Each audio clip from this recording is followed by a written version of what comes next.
Hello, how are you? This is Doreen from Wellness Together, and today I want to build my smoothie with you. Our smoothie is based on a seed cycling protocol. I also want to explain to you why you have to use particular seeds, why and when you can swap the seeds. Because some of you have asked me, can I use hemp seeds? Can I use pumpkin seeds? And when do I do that? And just quickly, I will take you through that. I'm going to make a berry cactus smoothie.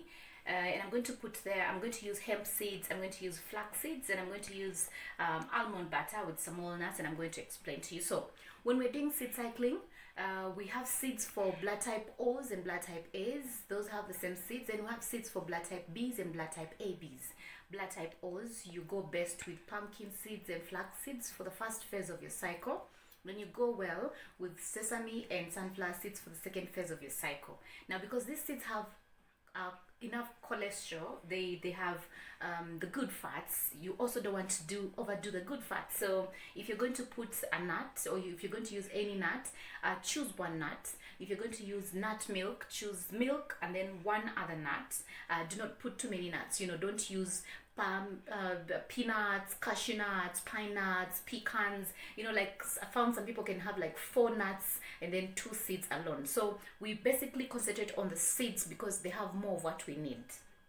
So in the first phase of the cycle, we want to help the body tap into the best estrogenic foods, while also helping the body to exit or detox out excess estrogen, because that's the best time to be able to do that. Now, the seeds which will help us with that are mostly chia seeds and flax seeds.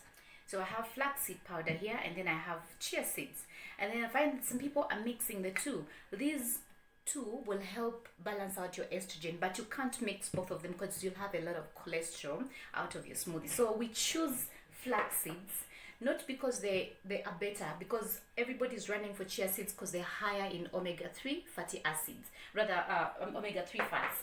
But flax seeds are better in your seed cycling protocol or routine because they have what we call lignans. Now, that's something that helps helps them to bind on to excess estrogen in your body and exits it. So these are the best that we get to use for especially constipation. Most people who have estrogen dominance end up having a lot of constipation because estrogen dominance does that. And now when we use flax seeds, we ease out on that, because when your constipation eases out, it means now these flax seeds are binding onto excess estrogen and getting it out of the body, which is a very good thing. So I prefer that we get to use this. So first, we have the flax seeds.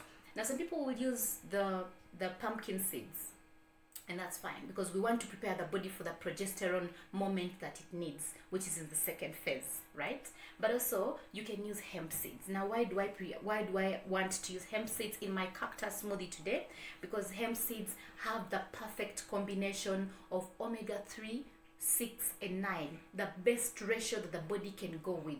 Omega-3, 6 and 9. And also they're high in zinc. We need zinc for progesterone balance, yeah? So if you have hemp seeds, you have omega-3 and also you have zinc. So you have 2 of the things you're looking out for. You're looking out for omega-3 that will help to balance out the less omega-3 that you're getting from flax seeds. And then you are going to get some extra, which is zinc from the hemp seeds. So I like the hemp seeds because they do the perfect balance. And then I prefer to use the hemp hearts because the hemp hearts now have less of the insoluble fiber, which some people have a hard time digesting. So I have these for the first phase of my cycle. The hemp seeds can go through into the second phase of the cycle because they are not high in estrogen like the flax seeds. So in the second phase, I would still use them, but now I would team them up with sesame seeds, high in zinc as well. I'd also team them up with sunflower seeds, high in selenium, a nutrient or amino that we need for good testosterone levels, which testosterone we need in the second phase of the cycle, which we also call the luteal phase, right? So I'm an O. I don't use Brazil nuts. Brazil nuts are for the ABs and Bs. That's where they get their selenium. But an O can get selenium from sunflower seeds. Now, people who have estrogen dominance, I need you to understand where you get your zinc foods, because you need to improve your progesterone so you can be able to balance out your estrogen. So you will get zinc from hemp seeds. You get zinc from pumpkin seeds. You get zinc from veal liver. Veal liver is liver that you get from meat that was aged, like rather from meat of an older cow. You know, rather an older cow gives us what we call veal liver. So beef liver is amazing. Chicken liver will give you, right? So what should your smoothie have? Your smoothie should have 2 seeds. It should have a nut. It should have some milk. It should have some fruits, and then you want it to be tasty. Also, it should have a balance of probiotics. Now, for my smoothie, I can choose to use apple cider vinegar with the mother. It's raw, it's unfiltered, so it's much better. I can choose to use whey protein, like an extract of whey from yogurt. When I'm making kefir, sometimes I actually just get off that liquid and keep it alone, and then I keep this kefir alone. So I'm trying to make almond kefir, and this is the whey that I'm talking about. So this in itself is a probiotic that you can use on its own. Yeah. Then you can choose to have either spinach, or you can have cactus, or you can have a chlorophyll mix. My chlorophyll mix has wheatgrass, it has dandelion, it has milk thistle, which is very good for detoxing the liver, and then it also has wheatgrass, which is really high in protein. So if I make a smoothie from this, I'm done. For like 6 hours I'll be full. Why? Because one, my smoothie is going to be laden with nutrients. It's going to have good fats. It's going to have lots of protein, which you need for the morning and for your hormones. Your circadian clock dictates that in the morning you need to be able to rise with a good meal, because most of your hormones that you will need to take you through the day are rising at the same time. So the morning smoothie is very important. It needs to have proteins or amino acids, it needs to have fiber, it needs to have healthy fats. So I'm making sure I get that, and then we're looking for probiotics to balance our gut flora, to also help with digestion and also help with proper metabolism of food. So a probiotic has to be there.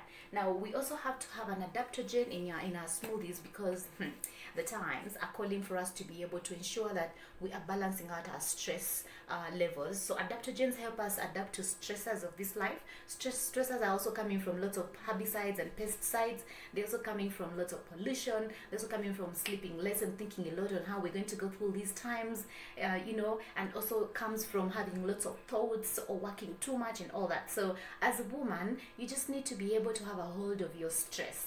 We use essential oils as well, but now in your smoothie you get to put an adaptogen. My choice today is ashwagandha, but also there's shatavari, there's reishi mushrooms, radiola mushrooms, yeah, but I can only get ashwagandha for now. Me and nice, without having to use dairy, without having to use anything else that is unhealthy. So you can use a banana to create the creaminess, or you can use butter. I make almond butter. It's almost finished, yeah, but I make almond butter for that.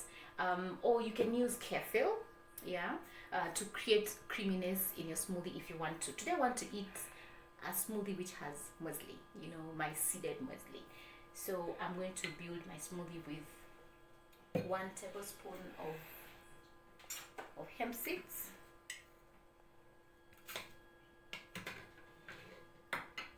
if you're a woman above 40, 2 tablespoons will do, or if you're in your perimenopause, 2 tablespoons would do. 1 tablespoon flax seeds, a teaspoon of ashwagandha,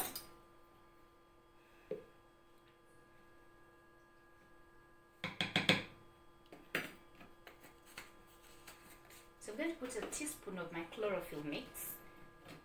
You want to ensure that your kidneys and your liver and your bladder are clean all the time, yeah. So my chlorophyll mix is as important to me as anything else. And so my fruits today are going to be goji berries. I get to soak them up a bit. You can soak them overnight, or you can just soak them maybe an hour before you make your smoothie. So a tablespoon of goji berries, and then a cup of raspberries and blueberries.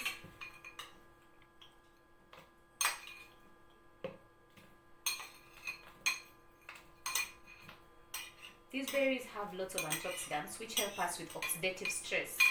We've talked about reproductive aging and then how we have to be mindful about oxidative stress. So I end up choosing mostly berries, freeze them that's even Okay, so I'm going to put a 1/4 cup cactus concentrate. This is from Wellness Together. So this is my second tablespoon, meaning my probiotics are good. I'll take kombucha after my dinner tonight. Okay, so I have this, and then I like to put a pinch of cayenne if I've not put ginger for that zing. Cayenne powder. Then I'll use unsweetened almond milk, which I make myself. Most of you have learned how to make your own almond milk. Happy for that. About a cup. Just get up to the good level of my. And then for the creaminess, I'm going to use half this banana.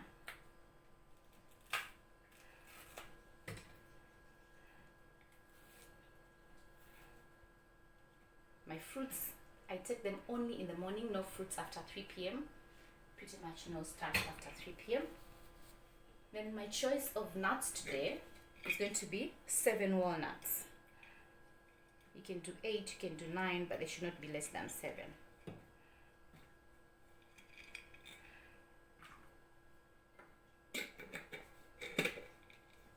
So I'm not going to use the almond butter because I've used a banana and I've now used almond milk. If I'm not using almond milk and I'm using water, then I can use almond butter to create the creaminess. So that's it. I'm going to just blend it up and then I will present you my darling, lovely breakfast. So my smoothie is ready. It's done. Do I eat it? Do I drink it? Today I want to eat it. Say, ooh, looks nice. Like I said, for me, this is going to be a meal for the rest of the day. I don't see myself eating because the fiber in there keeps me full for long, and I'm not worried about that. So I'll just be drinking water the rest of the day. Since I'm going to eat it, I'm going to have to give it some. I'm going to give it some muesli. This one has amaranth, just for the taste, for extra taste, for some crunchiness. You know, if you don't have almond butter and you have muesli, that's an amazing add to your smoothie. It creates that creaminess and also adds taste to your smoothie. I like things looking good because they make me just want to eat them. Yeah. Some banana, because this I used for the creaminess, and some blueberries.